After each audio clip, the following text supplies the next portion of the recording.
লাগলো না?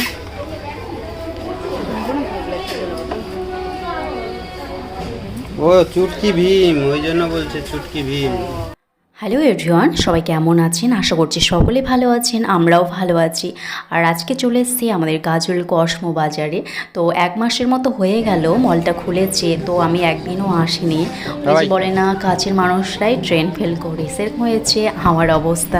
এতদিন খুলেছে মলটা, আমি আসিনি, কারণ আসাই হয়নি আর কি। তো আপনারা হয়তো অনেকে এসেছেন, অনেকে আসেনি। যারা যারা আসেননি তাদেরকে বলবো আপনারা আসবেন। খুব ভালো ভালো কালেকশন আছে কম বাজেটের মধ্যে। আর এখানে বাবুর জন্য আমি একটা জলের বোতল কিনতে চেয়েছিলাম আর কি, মানে হরলিক্স জুস খাওয়ানোর জন্য, তাই দেখছিলাম। তো বাবুও তো খুব খুশি মানে মলে এসে। তো আমরা এখন বাড়ি চলে যাচ্ছি। এখানে সবাই আসবেন, খুব ভালো ভালো কালেকশন আছে, এখানকার স্টাফদের ব্যবহারও খুব ভালো, সবাই আসবেন। তো ছোট একটা ভিডিও ক্লিপ শেয়ার করলাম। ভিডিওটা ভালো লেগে থাকলে অবশ্যই লাইক কমেন্ট শেয়ার করবেন। আর আমার নতুন বন্ধুরা যারা যারা ভিডিও দেখেন, যার চ্যানেলটাকে অবশ্যই সাবস্ক্রাইব করবেন। তো আজকের মতো ভিডিওটা এখানে এন্ড করছি। আপনারা সবাই সুস্থ থাকবেন, ভালো থাকবেন। দেখা হচ্ছে নতুন আরেকটা ভিডিওর সাথে। টাটা।